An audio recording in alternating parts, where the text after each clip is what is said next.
Hello मेरे प्यारे बच्चों।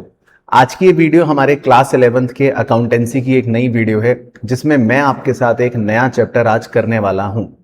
ये वीडियो शुरू करने से पहले मैं बताना चाहता हूं कि बहुत से स्टूडेंट्स पूछ रहे थे कि सर हमें आपके साथ और भी ज़्यादा इन डेप्थ तरीके से पढ़ाई करनी है, तो मेरे प्यारे बच्चों आप हमारे चैनल की मेंबरशिप ज्वाइन कर सकते हो।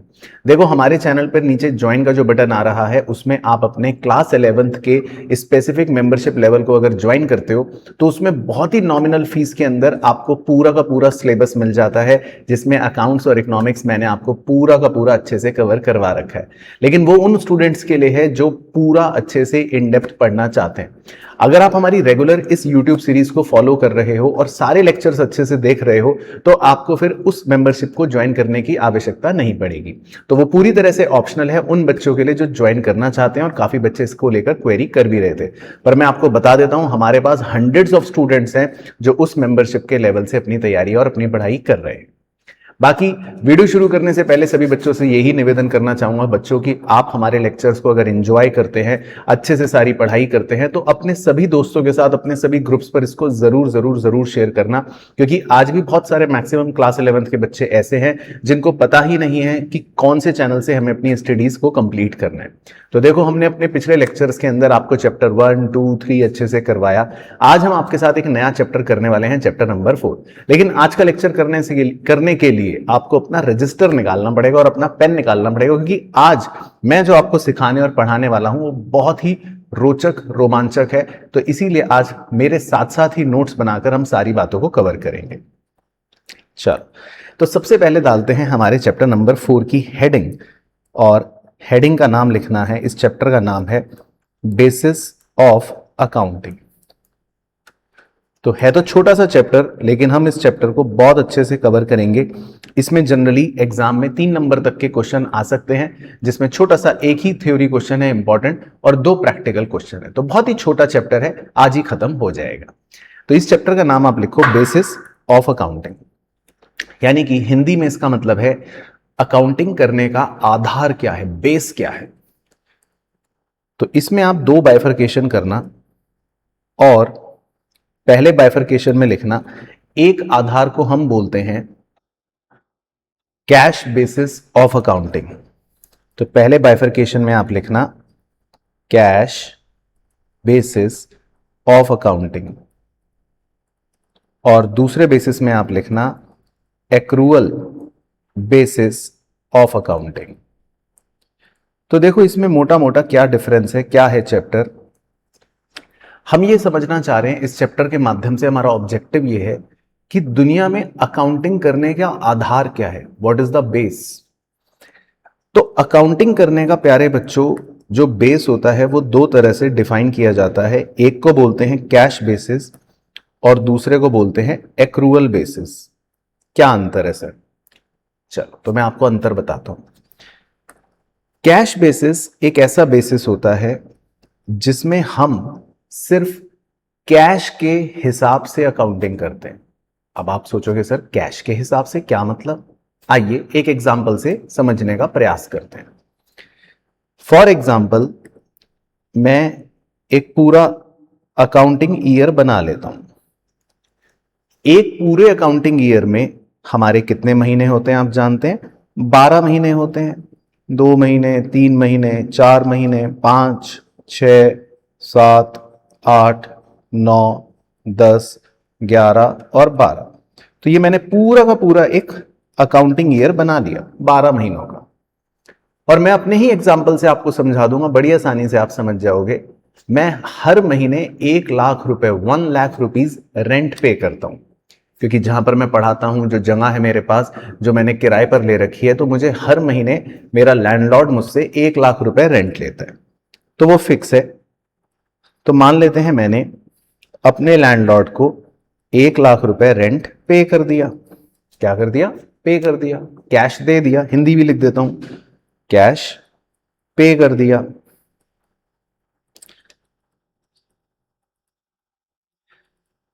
अब दूसरे महीने मैंने फिर से 1 लाख रुपए रेंट पे कर दिया। तीसरे महीने मैंने फिर से 1 लाख रुपए रेंट पे कर दिया। चौथे महीने भी कर दिया, पांचवें महीने भी कर दिया, छठे महीने भी कर दिया, सातवें महीने भी कर दिया, आठवें महीने भी कर दिया, नौवें महीने भी कर दिया और 10वें महीने भी कर दिया। तो मान लेते हैं मैंने अपने लैंडलॉर्ड को हर महीने रेंट पे कर दिया, हर महीने रेंट पे कर दिया। तो अगर आप थोड़ी सी गणित लगाएंगे और आपसे पूछा जाए बताओ बच्चों मैंने कितना रेंट पे कर दिया, मेरा रेंट का एक्सपेंस कितना है, तो बच्चा कहेगा सर रुको अभी जोड़ के बताता हूं, रुको बस।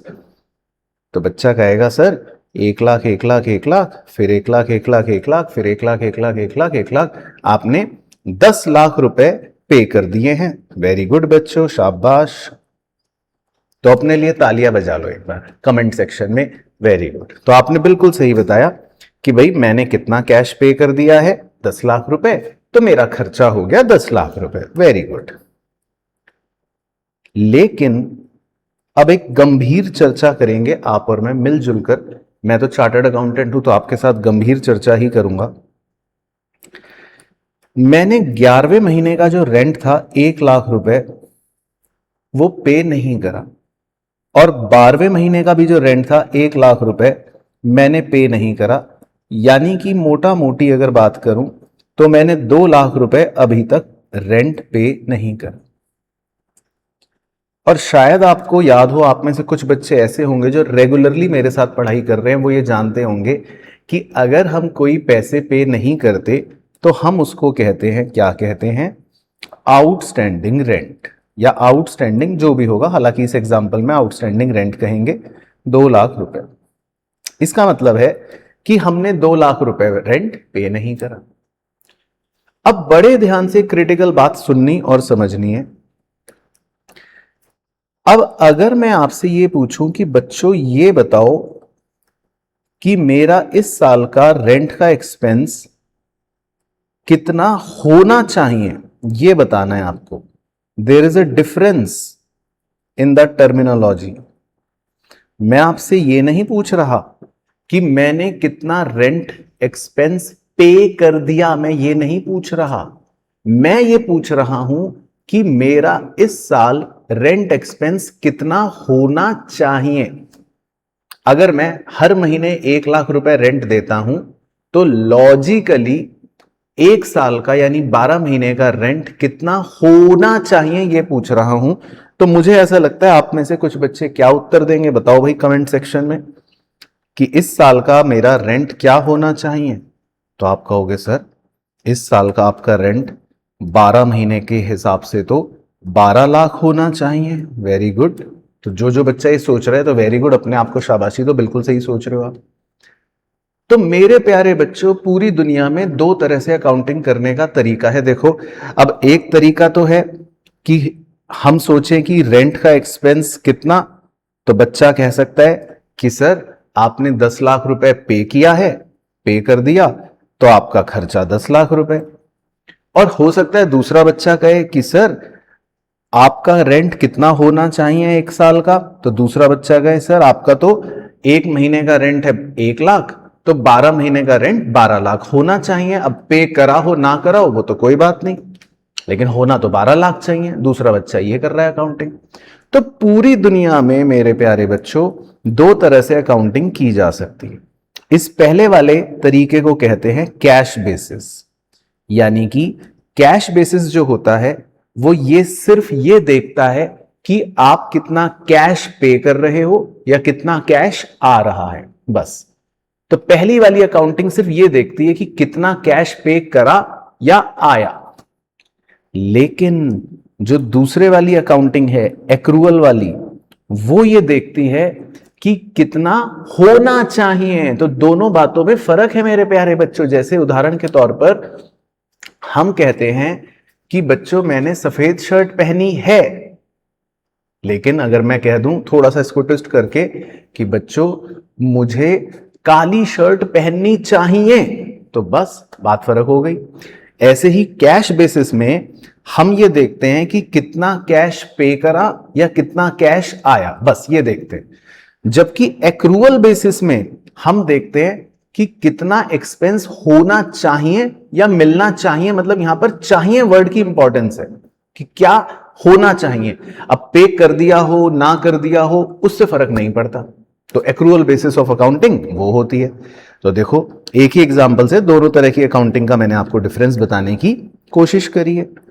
लेकिन आपको लॉजिकली मैं बता देता हूं कि पूरी दुनिया में जो अकाउंटिंग चलती है, क्योंकि आप चैप्टर 3 में पढ़ चुके हो, हमारी फंडामेंटल अकाउंटिंग अजम्पशन का ये कौन सा पार्ट था? थर्ड, अगर आपको याद हो, एक्रूअल।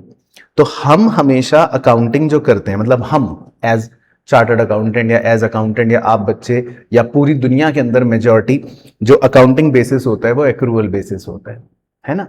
लेकिन फिर भी थ्योरी के लिए हमें बच्चे को बताना पड़ता है कि बच्चों दो तरह की अकाउंटिंग होती है, एक कैश बेसिस वाली और एक एक्रूअल बेसिस वाली, जिसका सिंपल सा मीनिंग ये है, कैश बेसिस का मतलब है आपके पास कितना कैश आया या गया ये देखते हो, लेकिन एक्रूअल बेसिस में आप देखते हो कि कितना एक्चुअल में होना चाहिए, होने चाहिए पर फोकस करते हैं। अब पे कर दिया हो ना कर दिया हो उससे फर्क नहीं पड़ता।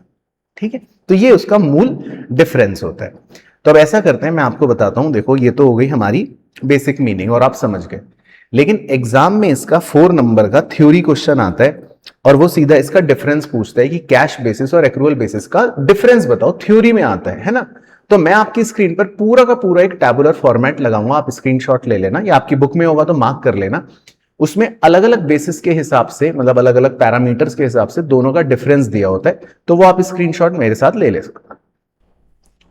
चलो, तो ये बच्चों मैं आपको 2 मिनट के लिए, मतलब 2 मिनट तो नहीं 2 सेकंड के लिए स्क्रीन बड़ी कर रहा हूं, आपको नजर आएगा और आप चेक कर सकते हो। आप इसका स्क्रीनशॉट लेना चाहो तो ले सकते हो या अपनी बुक में भी इसको चाहो तो मार्क कर सकते हो। ये डिफरेंस है एक्रूअल बेसिस और कैश बेसिस का। आओ मैं आपको समझा भी देता हूं, एग्जाम में थ्योरी क्वेश्चन आता है। देखो, तो दो तरह के बेसिस होते हैं, एक होता है एक्रूअल बेसिस और एक होता है कैश बेसिस, है ना। तो जैसे अगर मैं पहले आपको कैश बेसिस समझाऊं, तो देखो कैश बेसिस में हम सिर्फ कैश वाली ट्रांजैक्शन रिकॉर्ड कर लेते हैं। कैश का मतलब है या तो पैसा आया या पैसा गया। लेकिन एक्रूअल बेसिस में हम कैश के साथ साथ क्रेडिट वाली ट्रांजैक्शन भी रिकॉर्ड करते हैं। मतलब हमें यहां पर इस बात से मतलब नहीं है कि पैसा आया या गया, बस जो होना चाहिए वो रिकॉर्ड करेंगे। अब चाहे उधार हो तो भी रिकॉर्ड कर लेंगे, चाहे नकद हो तो भी रिकॉर्ड कर लेंगे। तो एक्रूअल बेसिस ही है। अच्छा, इंपॉर्टेंट बात, जो भी हम प्रॉफिट या लॉस पता लगाते हैं किसी भी बिजनेस का, वो हमेशा एक्रूअल बेसिस से पता लगाते हैं, क्योंकि इससे हमेशा सही प्रॉफिट पता चलता है। तो इसीलिए देखो, पहले पूरे डिफरेंस देख लेना, इसीलिए एक्रूअल बेसिस को कानून ने भी रिकॉग्नाइज कर रखा है। मतलब कानून भी कहता है कि भाई हां, सारी कंपनियों को एक्रूअल बेसिस ही फॉलो करना पड़ेगा, क्योंकि ये सही पिक्चर दिखाता है, ये एक ट्रू पिक्चर दिखाता है। और हम भी इसीलिए as an accountant accrual basis ही फॉलो करते हैं। और इसीलिए देखो लिखा भी है कि एक्रूअल बेसिस जो है वो मोर एक्सेप्टेबल होता है। ये सबसे ज्यादा एक्सेप्टेबल है पूरी दुनिया में, और ये इसीलिए सबसे ज्यादा रिलायबल भी होता है। सारे लोग इसी को फॉलो करते हैं। अब आप सोचते होंगे कि सर फिर कैश बेसिस कौन फॉलो करता है? जब सारी दुनिया एक्रूअल ही करती है तो कैश बेसिस कौन करता है?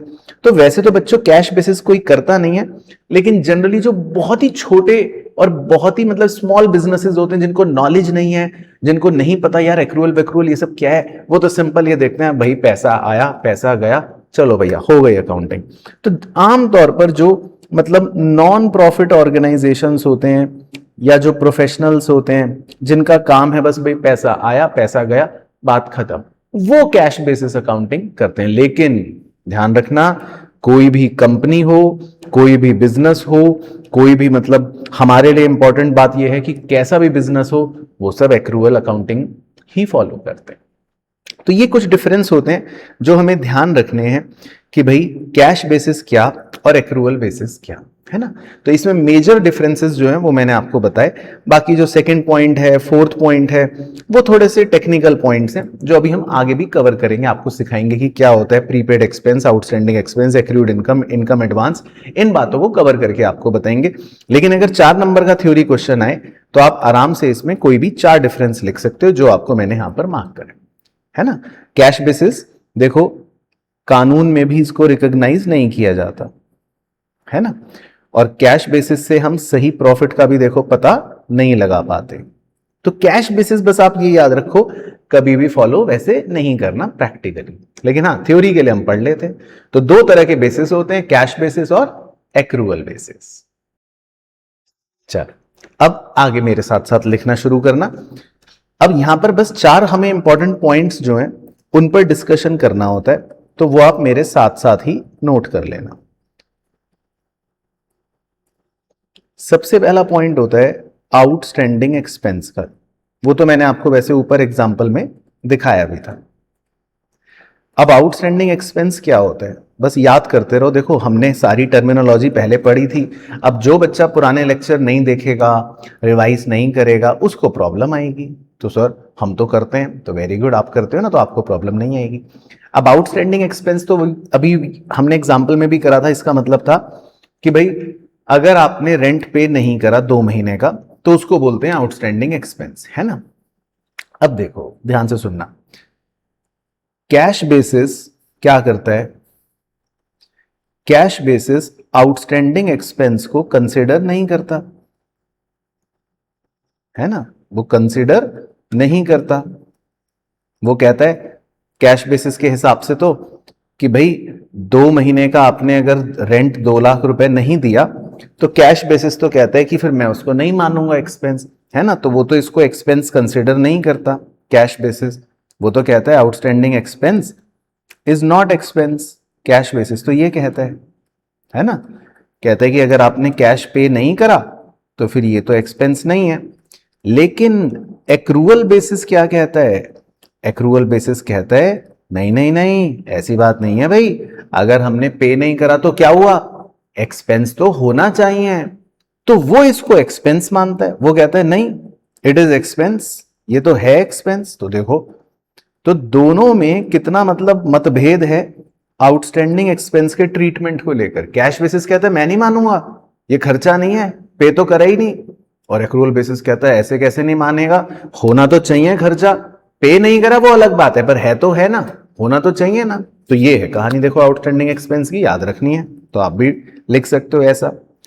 अच्छा इसी तरह नंबर 2 दूसरा क्या होता है, अब दिमाग लगाना मेरे प्यारे बच्चों, प्रीपेड एक्सपेंस। सर ये क्या था, ये भी तो था। प्रीपेड एक्सपेंस क्या था, प्रीपेड एक्सपेंस होता है कि जिसमें आप पैसे पे कर देते हो, मतलब आपने पे कर दिया,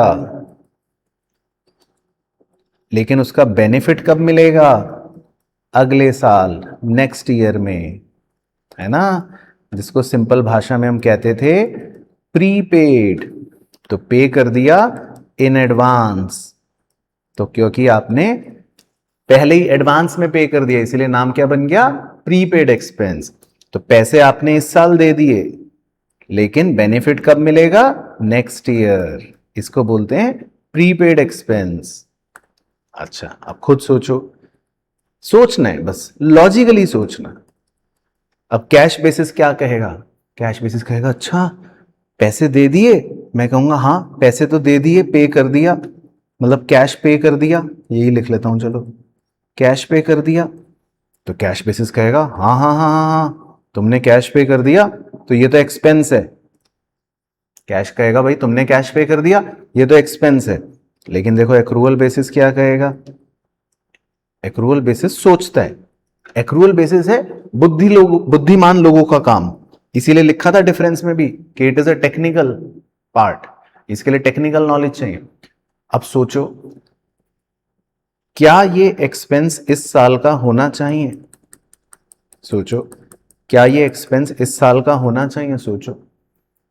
सर बेनिफिट कब मिल रहा है, अगले साल, तो एक्सपेंस भी किस साल का होना चाहिए, अगले साल का।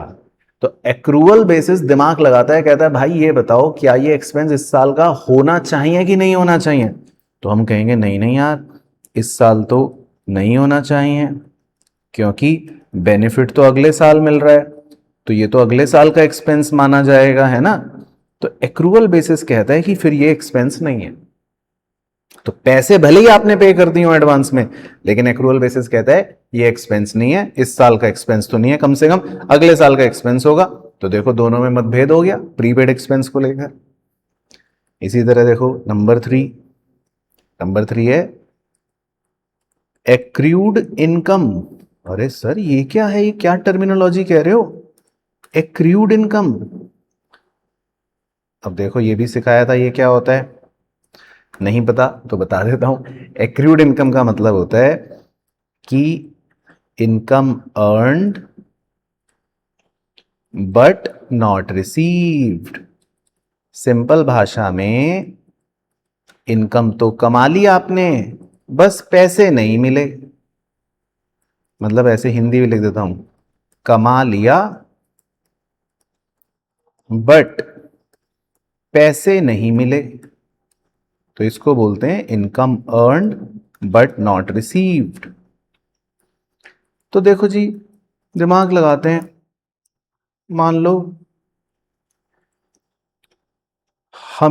हमने किसी के लिए कुछ काम करा, तो उसने कहा ठीक है भाई, तुमने बड़ा अच्छा काम करा।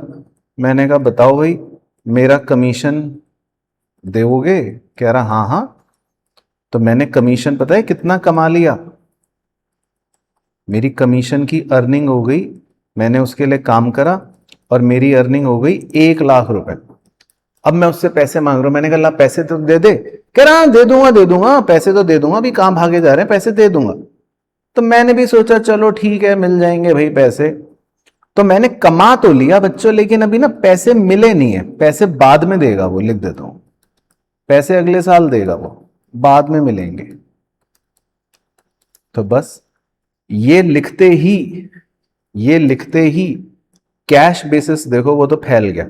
कैश बेसिस कह रहा है पैसे मिले क्या, पैसा लाया क्या। कैश बेसिस पूछ रहा पैसा आया, मैं कह रहा हूं नहीं, पैसे तो नहीं मिले। तो कैश बेसिस कह रहा है बस बस बस, बेकार है बेकार है। फिर कह रहा फिर नहीं फिर नहीं फिर नहीं फिर नहीं, कह रहा मैं अब ये इनकम नहीं मानूंगा। कह रहे पैसे तो तुम्हें मिले नहीं, मैं नहीं मान रहा इनकम। तो कैश बेसिस तो ये कह रहा मैं नहीं मानूंगा। लेकिन अब दिमाग लगाओ भाई मेरे बुद्धिजीवी, आप तो एक्रूअल बेसिस वाले मुंशी हो। आपको तो ये सोचना है कि क्या ये इस साल इनकम है, क्या मैंने इस साल मेहनत करी, क्या मैंने इस साल काम करा, क्या मैंने इस साल कमाई करी। तो बच्चा कह रहा हाँ सर मेहनत तो करी है आपने, आपने कमाई भी करी है, कमीशन भी आपने अर्न करा है। तो बिल्कुल, तो एक्रूअल बेसिस कहता है कि हाँ फिर तो भाई ये इस साल की इनकम है। तो देख रहे हो डिफरेंस, दोनों का मतभेद है। तो ये स्पेशल पॉइंट से बस इनके बारे में आप सोचोगे तो आपको समझ भी आ जाएगा। तो यहां पर भी दोनों बेसिस में देखो मतभेद है, इसको बोलते हैं एक्रूड इनकम। और चौथा और आखिरी स्पेशल पॉइंट होता है, इसको हम बोलते हैं income received in advance. Income received in advance, या इसको दूसरे शब्दों में बोला जाता है अनअर्न्ड इनकम।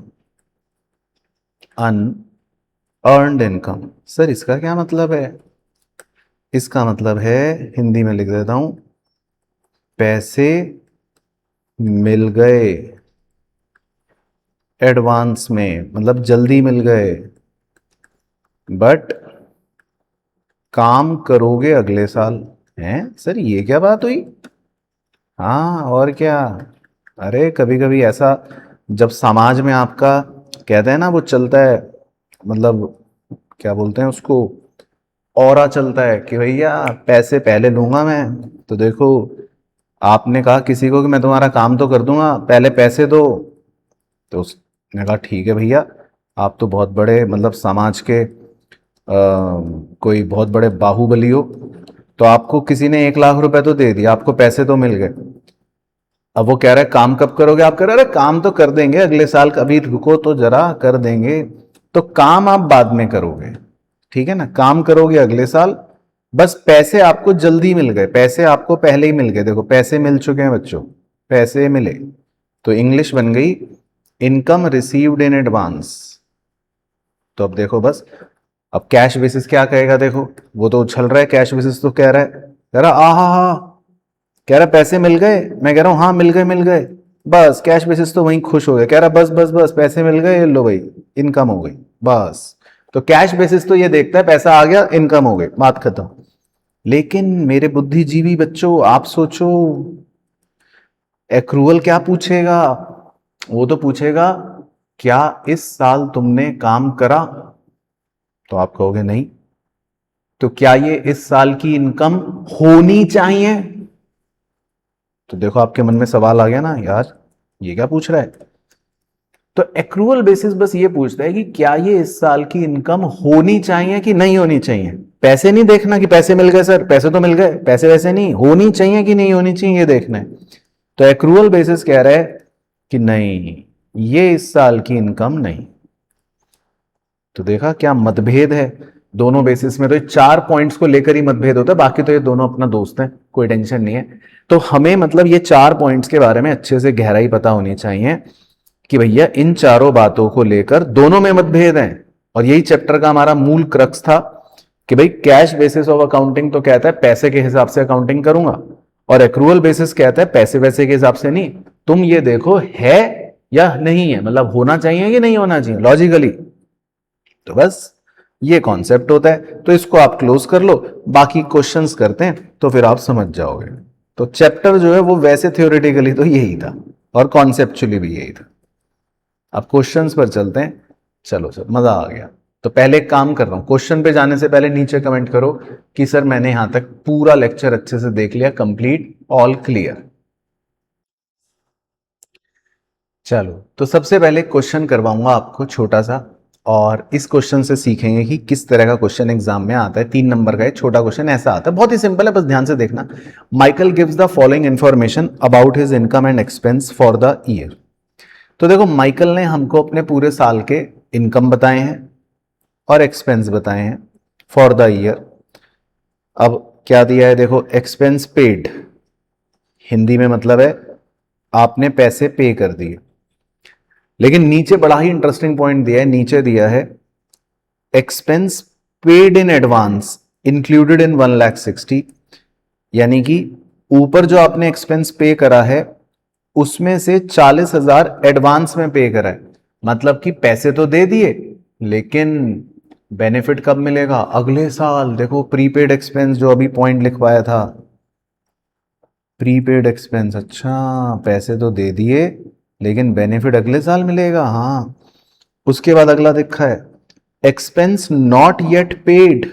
ये क्या था? अभी तक सर पैसे ही नहीं दिए ना, अभी तक पैसे ही नहीं दिए, नॉट येट पेड। तो मतलब कौन सा एक्सपेंस है ये? आउटस्टैंडिंग एक्सपेंस, पैसे ही नहीं दिए। उसके बाद है इनकम रिसीव, ठीक है चलो ये तो हमको पैसे मिल गए। फिर लिखा है इनकम रिसीव्ड इन एडवांस, यानी कि समझ गए वही, हमें जो ऊपर ये पैसे मिले उसमें से कितने रुपए एडवांस में मिले? ये एडवांस है, रिसीव्ड इन एडवांस 30,000 रुपए। मतलब जो अभी अभी समझाया था, पैसे तो मिल गए लेकिन अभी हमने काम नहीं करा, काम तो अगले साल करेंगे, पैसे मिल गए लेकिन। और इनकम नॉट येट रिसीव्ड, लो जी, इनकम कमा तो ली लेकिन अभी तक रिसीव ही नहीं हुई, यानी कि एक्रूड इनकम, कमा तो लिया लेकिन रिसीव नहीं हुआ सर अभी तक। अच्छा, तो देखो चारों स्पेशल पॉइंट आ गए, बस ये क्वेश्चन की चाल होती है, चारों स्पेशल पॉइंट दे दिए। देखो prepaid expense, outstanding expense, received in advance और एक्रूड इनकम, बस। फिर क्वेश्चन देखो कह रहा है इस आदमी की इनकम निकालो if he adopts cash basis और नंबर 2 एक्रूअल बेसिस। कह रहा है इसकी इनकम निकालो कैश बेसिस के हिसाब से भी और एक्रूअल बेसिस के हिसाब से भी। तो बहुत ही सिंपल सॉल्यूशन है, आओ पहले कैश बेसिस करते हैं। देखो कैसे करते हैं, हमें सिंपल ये देखना है इनकम निकालने के लिए कि इसको रिसीव क्या हुआ, मतलब है ना, रेवेन्यू लिख लेता हूं, चलो इसको रिसीव क्या हुआ और इसने पे क्या करा। तो बस हमको ये देखना है, हिंदी में लिख रहा हूं कि इसको कैश मिला कितना और इसने पे करा कितना, क्योंकि हम कैश बेसिस से पहले निकाल रहे हैं। हम कौन से बेसिस से निकाल रहे हैं प्यारे बच्चों? कैश बेसिस से।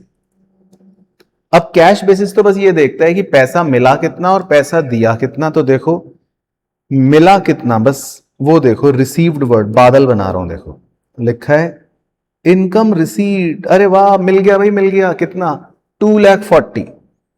तो बस ये तो कहेगा कितने रुपए मिले, 2,40,000, बस ये तो ये कहेगा।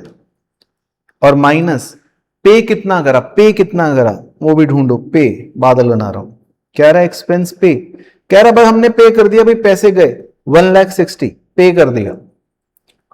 तो कैश बेसिस तो कोई दिमाग ही नहीं लगाता, कहता बस ये लो, आगे मेरी प्रॉफिट कह लो या इनकम कह लो, आंसर आ गया बस।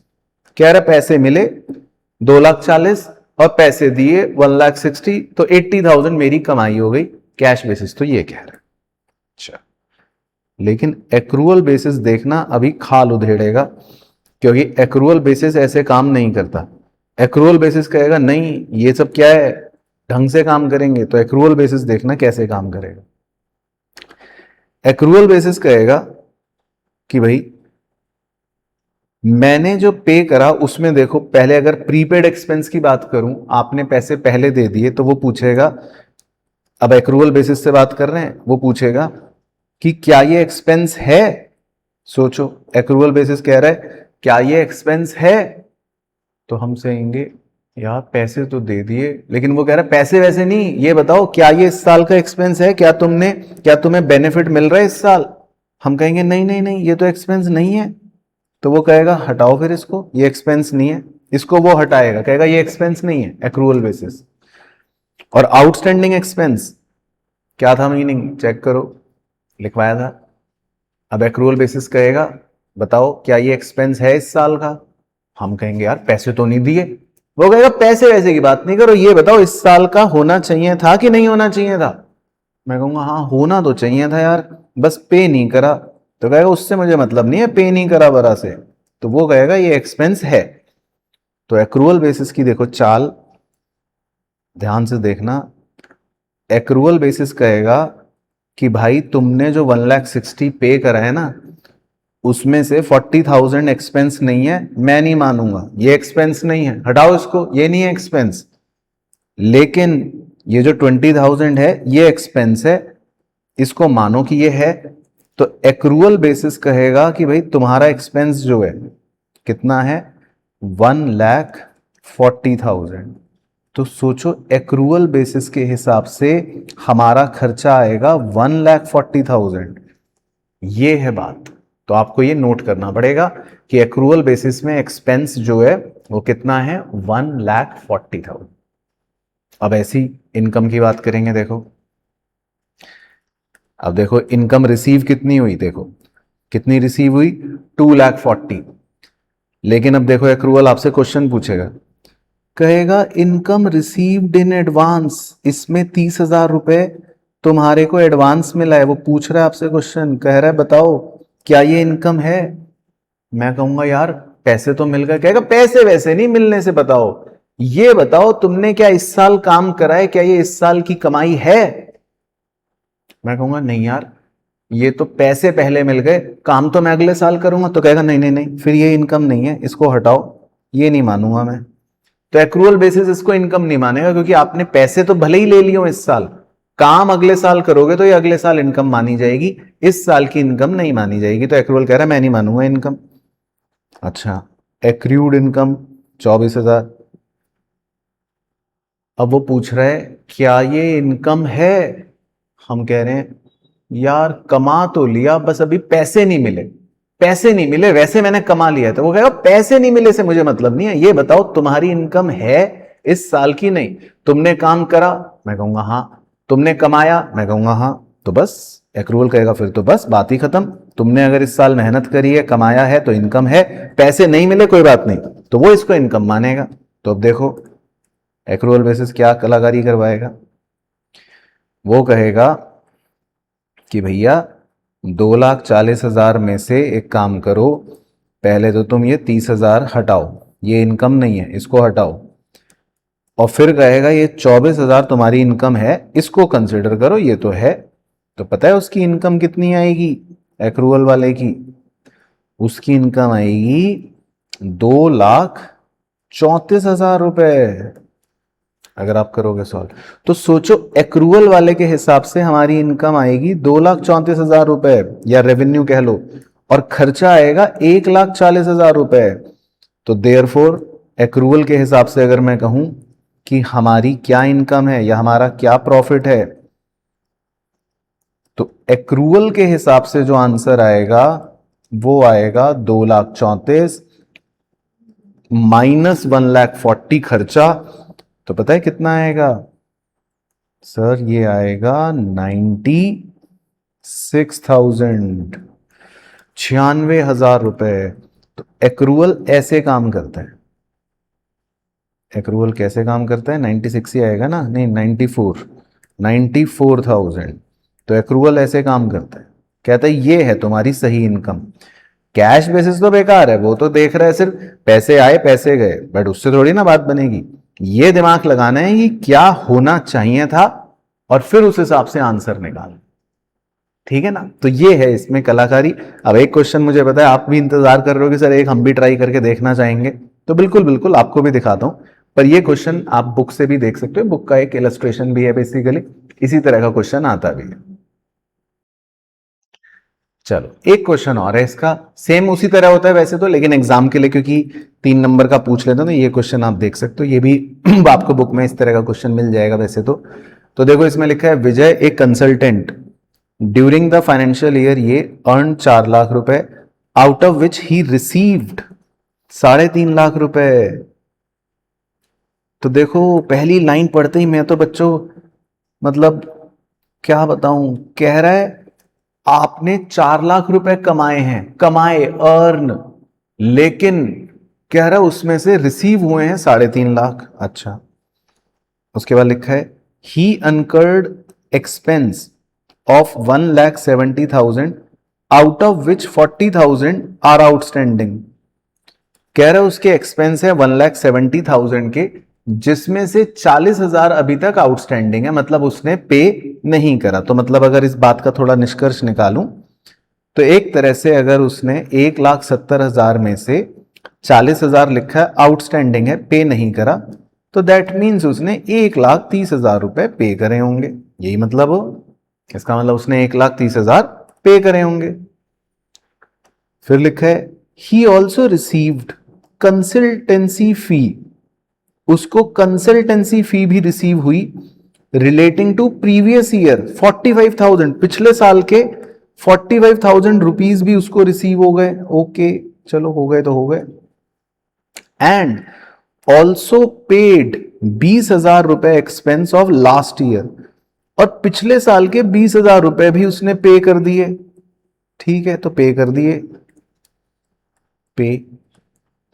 तो देखो क्वेश्चन कह रहा है determine his income for the year for he follows cash basis और एक्रूअल बेसिस। तो कैश बेसिस मैं कराऊंगा, फिर एक्रूअल बेसिस आप निकालना है। अच्छा ठीक है सर। तो कैश बेसिस तो ये कहता है कि बस ये देखो कितना पैसा आया और कितना पैसा गया, बस सिंपल। ज्यादा दिमाग लगाओगे तो गलत हो जाएगा। तो पहले रिसीव्ड चेक करो कि रिसीव कितना हुआ है, और फिर उसमें से पेड माइनस कर देंगे, बस कितना कैश आया और कितना कैश गया ये देखना। तो सीधा रिसीव वर्ड ही पढ़ो ना, कहां लिखा है क्वेश्चन में रिसीव्ड? एक तो लिखा है 3.5 लाख, और कहां लिखा है रिसीव्ड रिसीव्ड रिसीव्ड, और लिखा है कि ये उसको 45,000 मिले पिछले साल के। ठीक है, तो ये रिसीव्ड हो गया उसका 395, तो उसको रिसीव हुए माइनस। अब देखो पेड कहां लिखा है, paid paid paid paid paid.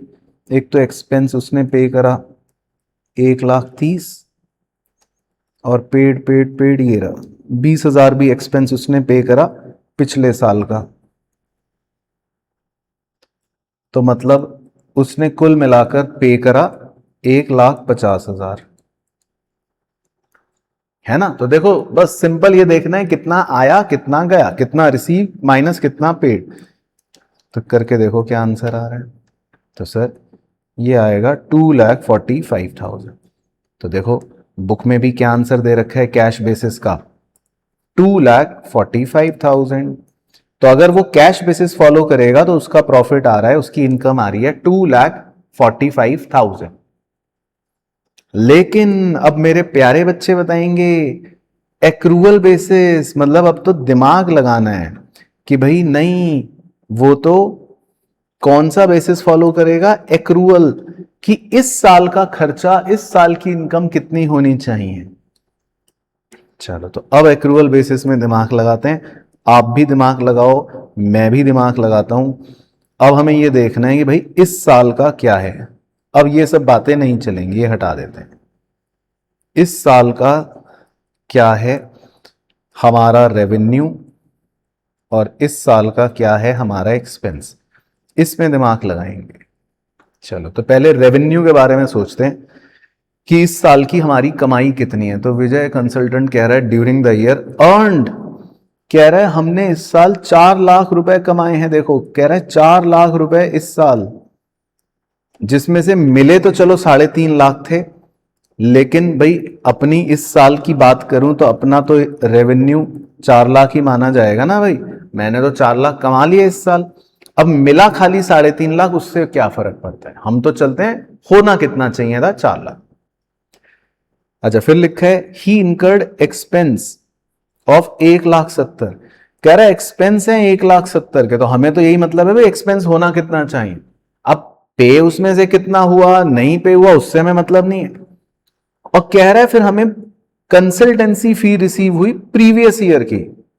तो एक्रूअल वाला पूछ रहा है भाई पैसे रिसीव हुए हैं पिछले साल के, क्या ये इनकम है? तो मैं कह रहा हूं हाँ हाँ पैसे मिल गए। वो कह रहा है नहीं, इस साल की इनकम है या नहीं ये बताओ। मैं एक्रूअल बेसिस हूं, मैं ये पूछ रहा हूं क्या ये इस साल कमाया तुमने? तो मैं चुप हो जाऊंगा, मैं कहूंगा नहीं यार इस साल तो नहीं कमाया, तो पिछले साल के। तो क्या बस फिर मैं नहीं मान रहा, ये इनकम नहीं है। और ऐसे 20,000 एक्सपेंस ऑफ लास्ट ईयर, ये भी पिछले साल के पे कर रहे हो, तो क्या ये इस साल का एक्सपेंस माना जाएगा? एक्रूअल कहेगा नहीं मैं नहीं मान रहा। तो एक्रूअल कहेगा भैया देखो इस साल की कमाई 4 लाख, इस साल का खर्चा 170, तो इस साल का इनकम या प्रॉफिट कितना आ गया? 230। तो एक्रूअल बेसिस चलेगा लॉजिक पर, कैश बेसिस चलेगा कैश पर, बस। तो समझ आया मेरे दोस्तों? तो आपकी बुक में इस तरह के सवाल होंगे जैसे यहां पर भी हैं। तो ये छोटे छोटे क्वेश्चन आते हैं इसी तरह के, इसमें भी 2 अलग अलग क्वेश्चन बना रखे हैं। आप चाहो तो होमवर्क में ट्राई करके देख सकते हो, तब तक आप स्क्रीनशॉट ले लेना। जैसे सेम क्वेश्चन में पहले कैश बेसिस पूछा है तो क्या आंसर आएगा, और सेम क्वेश्चन में फिर एक्रूअल बेसिस पूछा है तो क्या आंसर आएगा। तो आपको इनकम निकालनी होती है। तो ये क्वेश्चन इस चैप्टर में 3 नंबर के आते हैं। बाकी पूरे चैप्टर में करना क्या है देखो, पूरे चैप्टर में थ्योरी के लिए ये वाला टॉपिक जो आपको बताया, और प्रैक्टिकल में बस ऐसा क्वेश्चन आएगा जो आपको एक क्वेश्चन करवाए, एक ही क्वेश्चन देता है, दोनों बेसिस से आंसर पूछ लेता है और फिर हमारा आंसर निकल जाता है। ठीक है, चलो। तो मेरे प्यारे बच्चों, आई होप आपको बहुत अच्छे से समझ आया होगा, और कोई भी डाउट होगा तो नीचे कमेंट करना। बाकी वीडियो को पीछे जाके दोबारा देखना, बार बार देखना, नोट्स कंप्लीट करना। और नेक्स्ट क्लास से, क्योंकि हमें नया चैप्टर पढ़ना होगा, वो बहुत इंपॉर्टेंट है, तब तक वीडियो लाइक कर देना, शेयर कर देना अगर पसंद आए तो, नहीं तो भैया कोई बात नहीं, काम चलता रहेगा। ठीक है, तब तक अपना ध्यान रखना, मस्त रहना, स्वस्थ रहना। अगली वीडियो में मुलाकात करेंगे।